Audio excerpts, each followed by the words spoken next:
Good morning. आप सभी का ट्रिपली क्लासेस में स्वागत है। तो पिछली क्लास में अपन डिस्कस कर रहे थे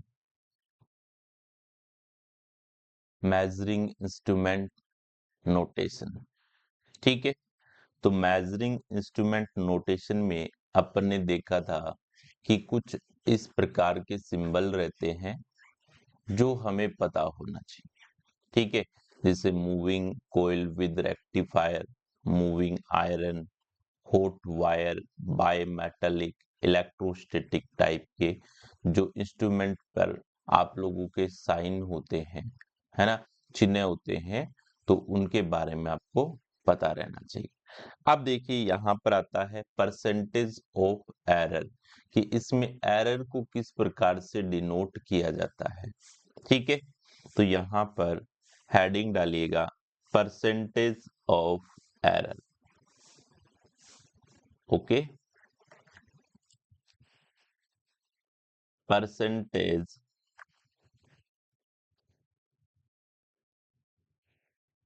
परसेंटेज ऑफ एरर। ठीक है, अब जैसे यहाँ पर किसी भी इंस्ट्रूमेंट में इस प्रकार से स्क्वायर बॉक्स में अपन में डिनोट कर रहे हैं, तो जैसे यहाँ पे 1 लिखा है, तो 1 का मतलब ये हुआ कि यहाँ पर ±1% एरर होगी, और 1% जो आप लोगों की एरर होती है वो फर्स्ट क्लास इंस्ट्रूमेंट में रहती है। ठीक है, ये भी एग्जाम में पूछा गया क्वेश्चन है। ठीक है, तो ध्यान रखना है कि यहाँ पर जो फर्स्ट क्लास इंस्ट्रूमेंट होते हैं उनमें कितनी रहती है, 1% एरर रहती है।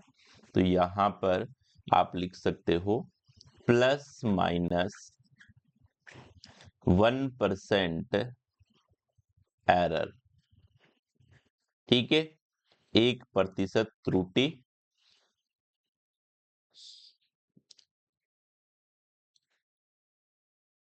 और 1% ये जो एरर है ये किस में आती है, फर्स्ट क्लास इंस्ट्रूमेंट में आती है।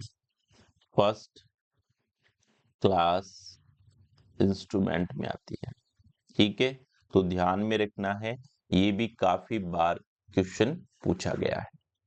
ऐसे ही अगर आप लोगों को यहां पर गिवन होता है 1.5, ठीक है, इस प्रकार से एंगल बना करके 1.5 गिवन है, तो ये एरर कितनी होगी, ±1%, 1.5%। ठीक है, तो कितना होगा, 1.5% होगा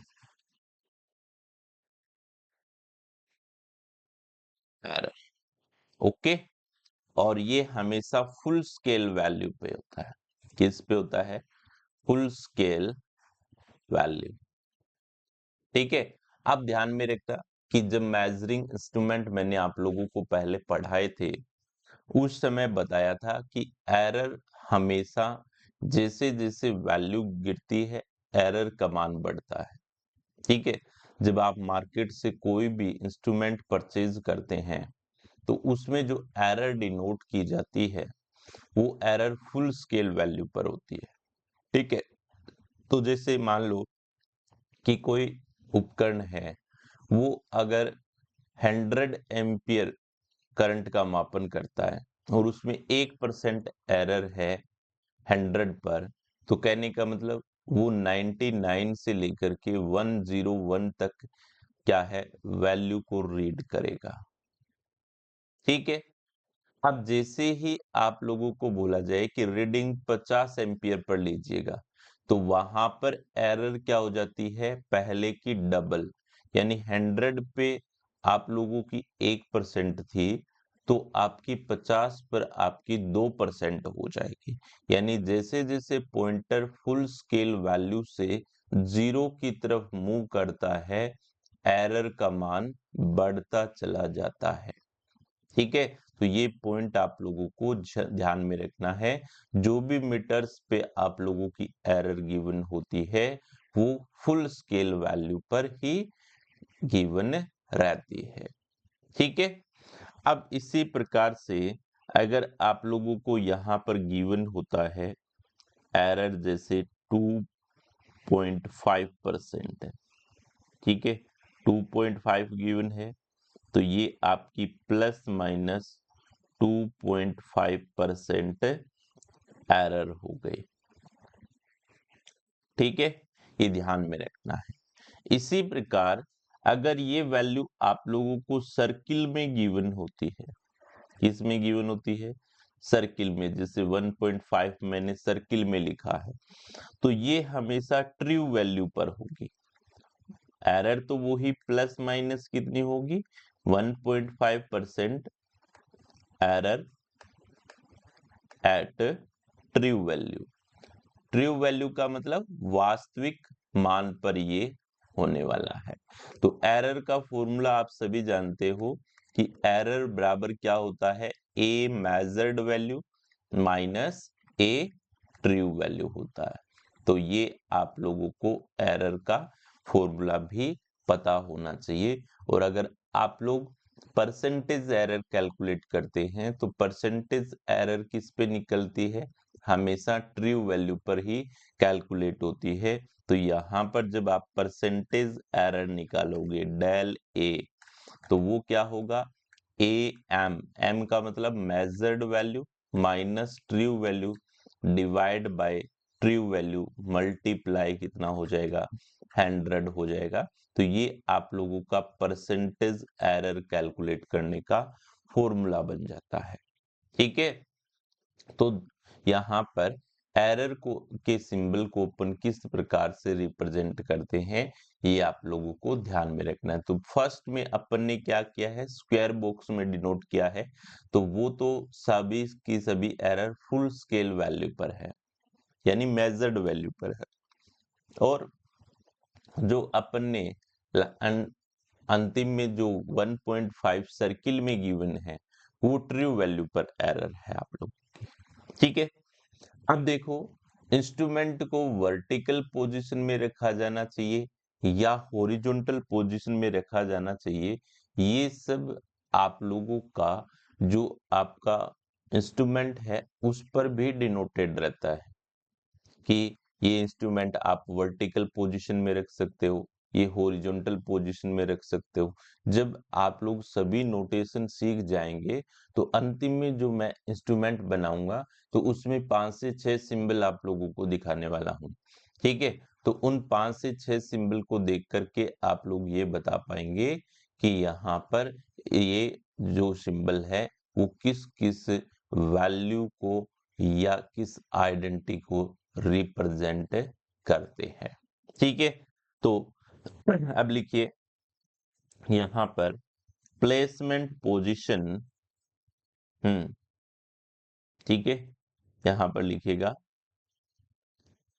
नेक्स्ट पॉइंट हमारा है प्लेसमेंट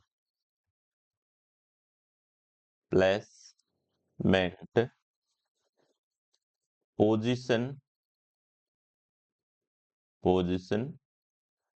ऑफ द मीटर। ठीक है, placement position of the meter की किस प्रकार से मीटर को रखा जाना चाहिए।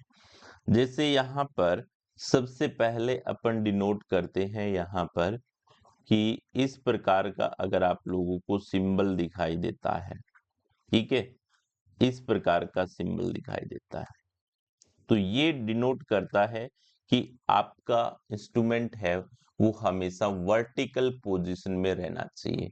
ठीक है, तो ये किसको इंडिकेट करता है? वर्टिकल पोजीशन को इंडिकेट करता है। अगर इस प्रकार के सिंबल वाले इंस्ट्रूमेंट को हॉरिजॉन्टल कंडीशन में रखा जाए तो क्या होगा? वहां पर जीरो एरर, नल जीरो एरर क्या है आप लोगों की उत्पन्न होने वाली है, क्योंकि वर्टिकल पोजीशन में उन्हीं इंस्ट्रूमेंट को रखा जाता है जो ग्रेविटी कंट्रोल होते हैं। ठीक है, तो ग्रेविटेशनल जो फोर्स होता है वो हमेशा नीचे की तरफ लगता है। अगर इस इंस्ट्रूमेंट को वर्टिकल पोजीशन पर न रख करके हॉरिजॉन्टल पर रखा जाता है तो वो कभी भी एक्यूरेट मेजरमेंट नहीं कर पाएगा। इसलिए इनके ऊपर ये नोटेशन अगर आप लोगों को मिलता है पोजीशन का, तो वो आपका क्या है, वर्टिकल पोजीशन का है। ठीक है, तो उपकरण को क्या रखा जाना चाहिए, वर्टिकल पोजीशन पर रखा जाना चाहिए। और ग्रेविटी कंट्रोल इंस्ट्रूमेंट को हमेशा समतल स्थान पर रखा जाना चाहिए, वर्टिकल पोजीशन में। और क्या रखा जाना चाहिए, समतल जगह पर रखा जाना चाहिए। अगर जगह आप लोगों की उबड़ खाबड़ होती है तो वहां पर भी आप लोगों का एरर उत्पन्न हो सकता है। ठीक है, अब इसी प्रकार से अपन डिनोट करते हैं यहाँ पर हॉरिजॉन्टल पोजीशन। ठीक है, तो ये आप लोगों का यहाँ पर क्या हो गया, हॉरिजॉन्टल पोजीशन। कौन सा हो गया,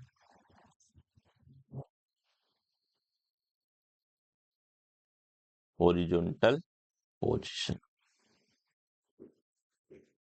ये हमारा कौन सा हो गया, हॉरिजॉन्टल पोजीशन हो गया। तो एक तो वर्टिकल पोजीशन हो गया, दूसरा आप लोगों का हॉरिजॉन्टल पोजीशन। यदि यहाँ पर आप लोगों का हॉरिजॉन्टल पोजीशन के साथ साथ क्या डिनोटेड होता है कि इसमें, जैसे मैंने यहाँ पे डिनोट किया है +-10, तो यानी हॉरिजॉन्टल पोजीशन में भी 10% तक का क्या हो सकता है, यहाँ पर एरर हो सकता है। तो आप लोग क्या लिखोगे कि हॉरिजॉन्टल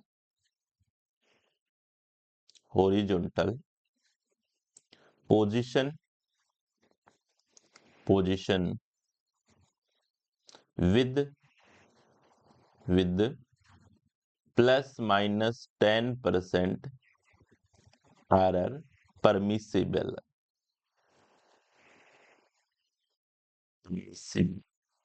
ठीक है, तो 10% इसमें क्या हो सकती है, एरर हो सकती है।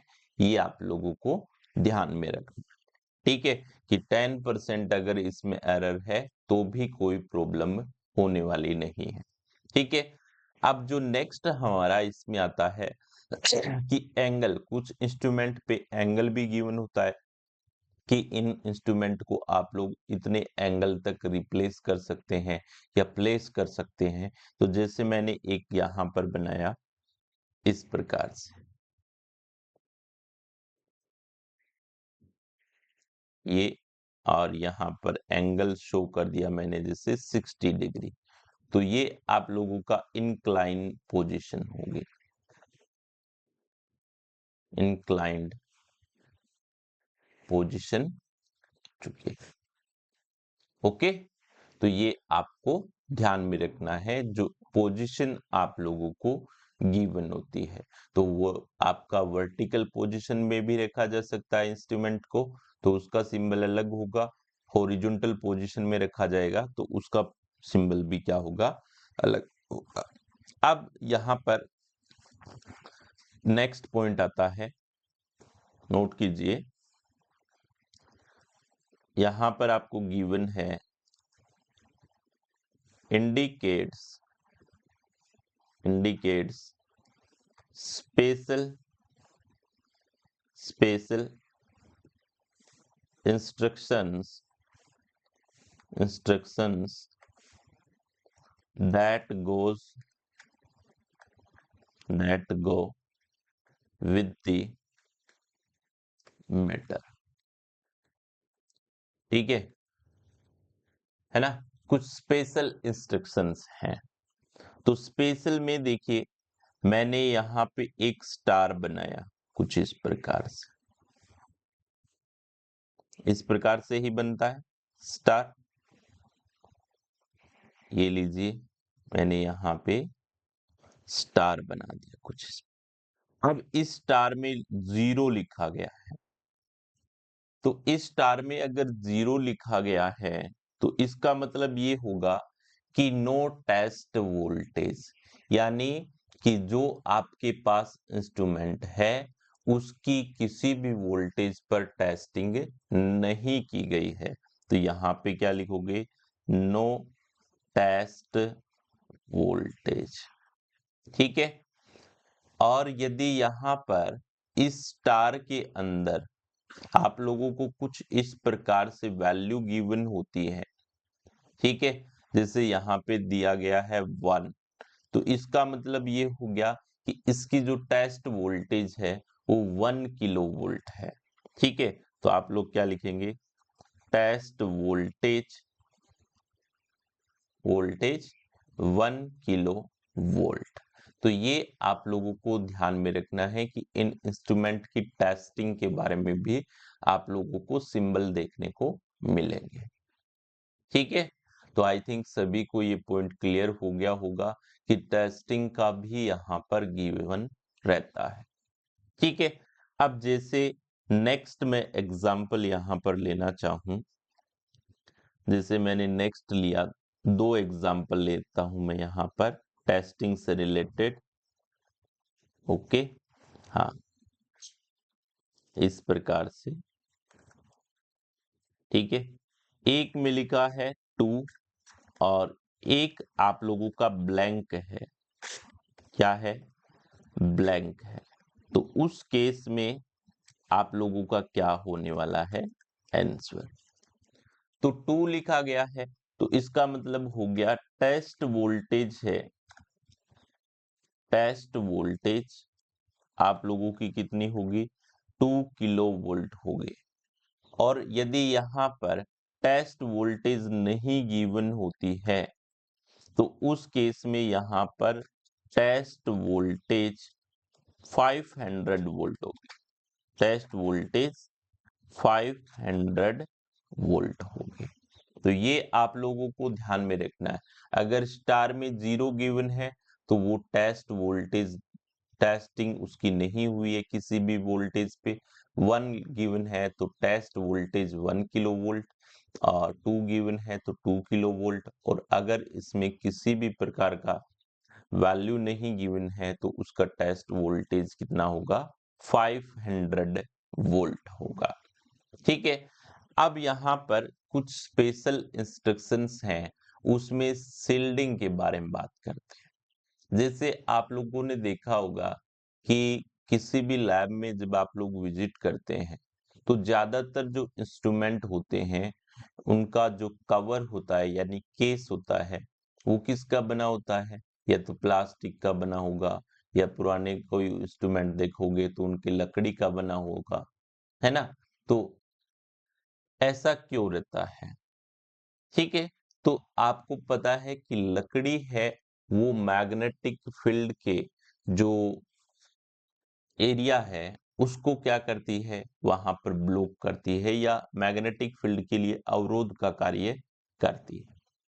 ठीक है, तो उससे क्या बेनिफिट होता है कि जो इंस्ट्रूमेंट है उसके इंटरनल मैग्नेटिक जो फील्ड होता है उसको एक्सटर्नल मैग्नेटिक फील्ड प्रभावित नहीं कर पाता है। ठीक है, तो ये उसका क्या होता है? बेनिफिट होता है। तो उसी से संबंधित अपन बात करने वाले हैं कि यहाँ पर जो शिल्डिंग होती है वो कौन कौन सी शिल्डिंग रहती है, और उनमें आप लोग जनरली जो यूज में लेते हैं वो स्पेशल इंस्ट्रक्शन में यहाँ पर अपन नोट कर लेते हैं। तो नोट कीजिएगा यहाँ पर special instruction, special instruction, special instruction. Okay, तो स्पेशल इंस्ट्रक्शन में सबसे पहला मैंने यहाँ पर शिल्डिंग बनाया है। तो ये जो सिंबल है यहाँ पर ये आपका है मैग्नेटिक शिल्डिंग। किसका है? मैग्नेटिक शिल्ड का। और यदि इसमें आप लोगों को यहाँ पर बीच में डॉटेड सर्किल शो करते हैं, क्या शो करते हैं? डॉटेड सर्किल, तो ये इलेक्ट्रोस्टैटिक होती है। कौन सी होती है? इलेक्ट्रोस्टैटिक सेल्ड होती है। ओके। और अगर आप लोगों को कुछ इस प्रकार का सिंबल गिवन होता है, ठीक है, इस प्रकार का सिंबल होता है, तो हमें अटेंशन देने की आवश्यकता है बिफोर द रीडिंग यूज। तो आप लोग क्या लिखेंगे? अटेंशन, अटेंशन, अटेंशन का मतलब क्या होता है? ध्यान देना। Read instructions, instructions before use. यानी कोई भी इंस्ट्रूमेंट है, उसे यूज करने से पहले आपको क्या करना है? उसके इंस्ट्रक्शंस को रीड करना है। उसके इंस्ट्रक्शंस को क्या करना है? रीड करना है। तो ये सभी सिंबल्स आप लोगों को ध्यान में रखना है, क्योंकि एग्जाम के पॉइंट ऑफ व्यू से और प्रैक्टिकली ये सबसे ज्यादा इंपॉर्टेंट रहता है। अब जैसे मैं एक छोटा सा डायग्राम बनाऊंगा और उसके ऊपर ये सभी नोटेशन एक साथ रिप्रेजेंट करूंगा, तो आप लोगों को बताना है कि कौन सा सिंबल किसको रिप्रेजेंट करता है। ठीक है।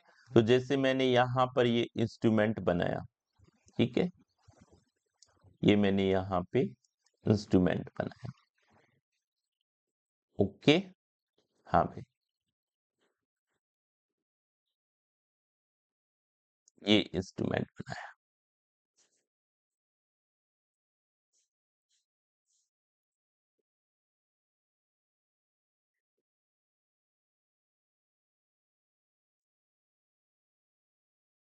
अब देखो यहाँ, अब यहाँ पर जैसे एक तो सबसे पहले ये सिंबल बना हुआ है, उसके बाद में इसके ऊपर यहाँ पर एक आप लोगों का बना हुआ है, जैसे ये वोल्ट मीटर है, ये बना हुआ है, और एक ये बना हुआ है, और एक आप लोगों का ये वाला जो स्टार वाला है, ये बना हुआ है 1, और एक ये वाला बना हुआ है। ठीक है। तो इस प्रकार से आप लोगों को इसमें सिंबल देखने को मिलेंगे। ठीक है। तो अब देखो, सबसे पहले V से तो आप लोग समझते हैं कि ये क्या है? एक वोल्ट मीटर है सर। क्या है? Volt meter. अब ये रीड क्या करता है? यहाँ पर सिंबल किसका है? AC का। AC को रीड करता है। अब ये वाला किसको बताता है? पोजीशन को। तो कौन सी पोजीशन को इंडिकेट करता है? वर्टिकल पोजीशन को इंडिकेट करता है। फिर यहाँ पे 1, 1 इंडिकेट करता है ±1% एरर को इंडिकेट करता है। अब यहाँ पर स्टार में आप लोगों को गिवन है 1, तो टेस्ट वोल्टेज होगी आप लोगों की, टेस्ट जो वोल्टेज है वो 1 किलो वोल्ट है। और यहाँ पर जो ट्रायंगल में आपको गिवन है, ये इंडिकेट करता है अटेंशन को before the use of its. तो ये आप लोगों को यहाँ पर ध्यान में रखना है। क्लियर हो गया? तो ये सभी नोटेशन आप लोगों के कंप्लीट हो जाते हैं। अब थोड़ा सा अपन एमीटर, वोल्टमीटर और मल्टीमीटर के बारे में थोड़ा सा अपन डिस्कस करेंगे, और ज्यादा जो डेप्थ में इनकी जो कैलकुलेशन है, जब हमारा मेजरिंग टॉपिक आने आएगा तो वहां पर अपन इन टॉपिक्स को कवर करेंगे। ठीक है। यहाँ पर देखेंगे कि एमीटर को किस पोजीशन में ऐड किया जाता है, वोल्ट मीटर को किस पोजीशन में ऐड किया जाता है, ये सभी पॉइंट अपन कवर करेंगे।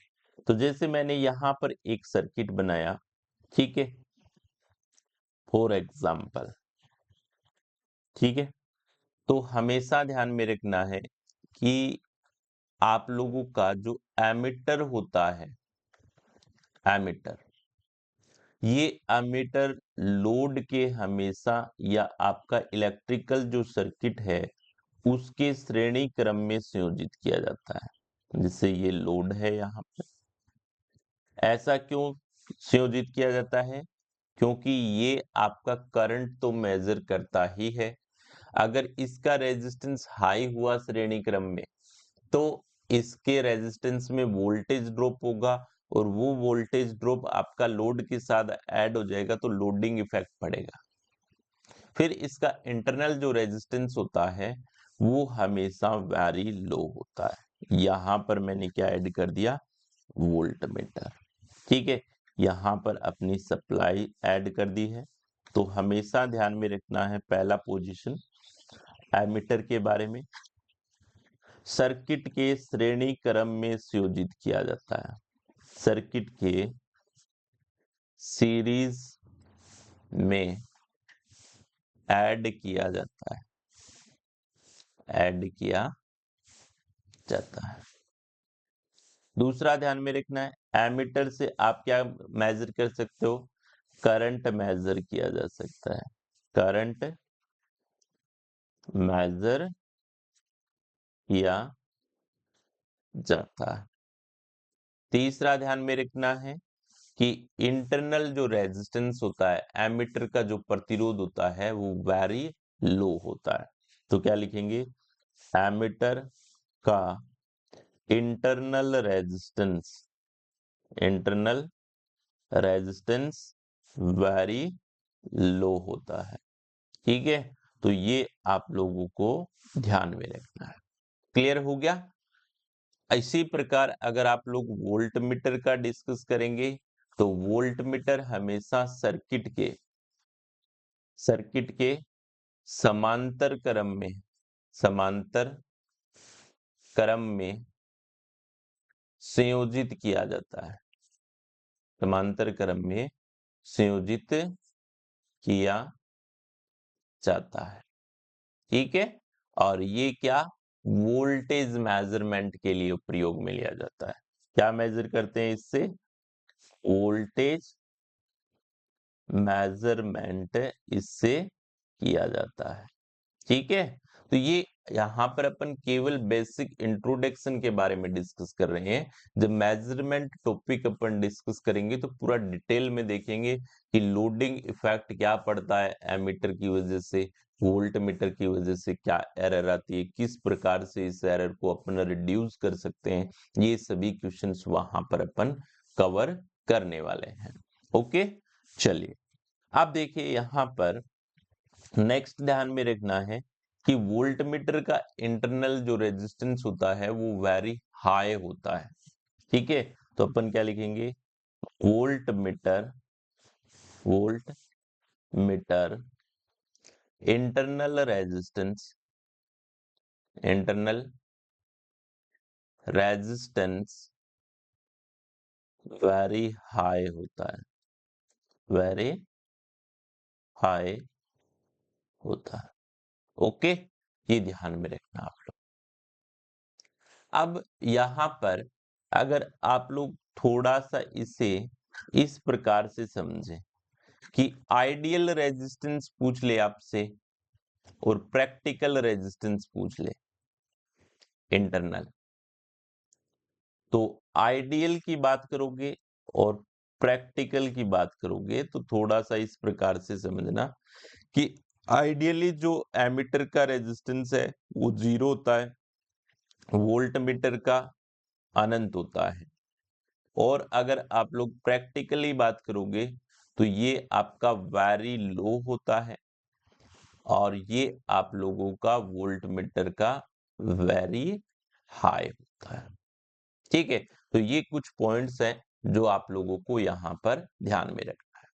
इसके बाद में नेक्स्ट हमारा आता है मल्टीमीटर, क्योंकि सबसे फेमस जो यहाँ पर इंस्ट्रूमेंट है आप लोगों के लिए इलेक्ट्रॉनिक्स में वो मल्टीमीटर है।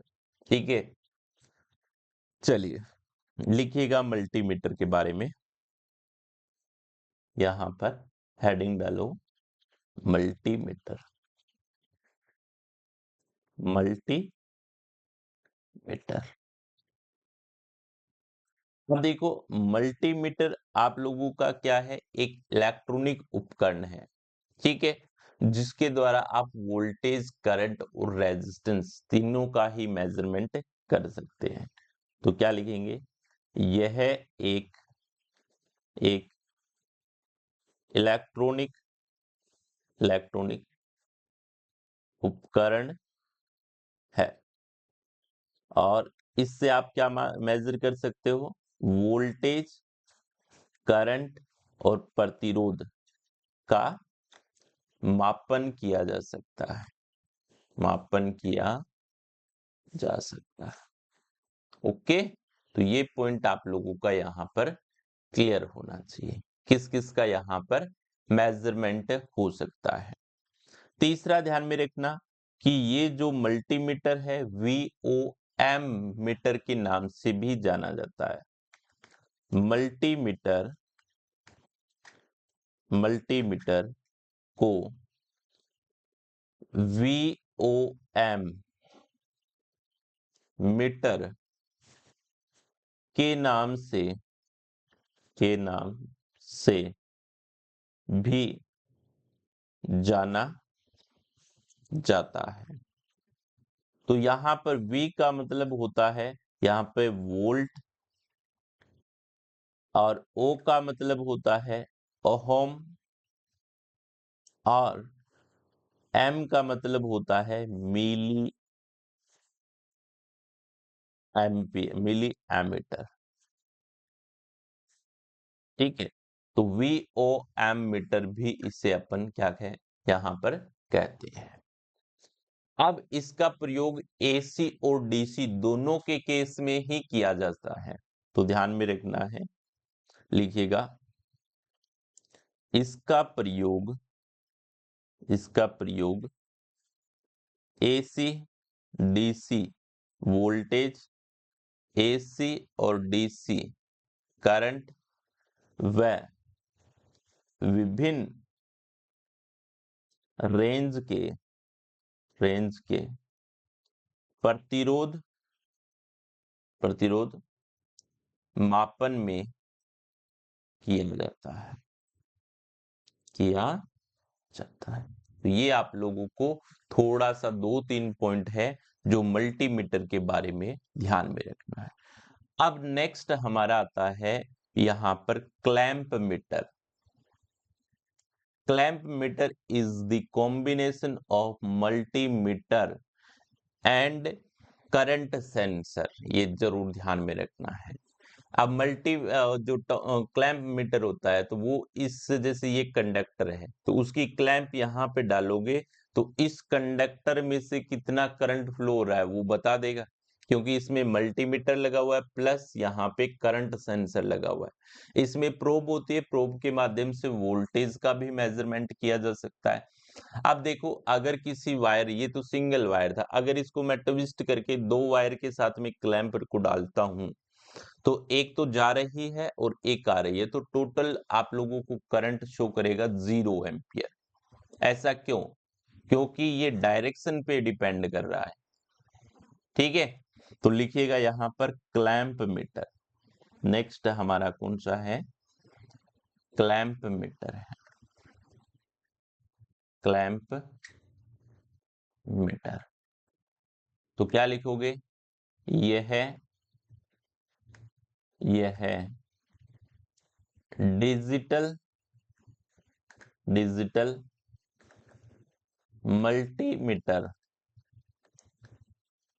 व करंट सेंसर का कॉम्बिनेशन होता है, ठीक है। इसे टोंग टेस्टर के नाम से भी जाना जाता है, ठीक है। इसे टोंग टेस्टर के नाम से भी जाना जाता है और इसमें जो क्लैंप है, क्लैंप का जो यूज है वो आप करंट मेजर के लिए यूज करते हैं और जो आपकी प्रोब्स हैं, प्रोब्स का यूज आप लोग वोल्टेज मेजर के लिए करते हैं। क्या करते हैं? वोल्टेज मेजर के लिए इसका यूज करते हैं। तो ये था हमारा यहाँ पर नोटेशन का टॉपिक जो कंप्लीट हो जाता है। अगली क्लास में अपन एक नए टॉपिक के साथ में मिलते हैं, और सभी विद्यार्थी क्लास को जरूर शेयर कीजिए ताकि प्रत्येक जरूरतमंद विद्यार्थी तक क्लास पहुंच सके और उसका इसका बेनिफिट मिल सके, क्योंकि क्लासें आपकी रेगुलर रहने वाली है। तो अगर किसी भी प्रकार का आपका डाउट रहता है तो आप कमेंट बॉक्स में भी यहाँ पर कमेंट छोड़ सकते हैं, ताकि अपन और अधिक इसमें सुधार कर सकें। तो फिर मिलते हैं अगली क्लास में, तब तक के लिए धन्यवाद।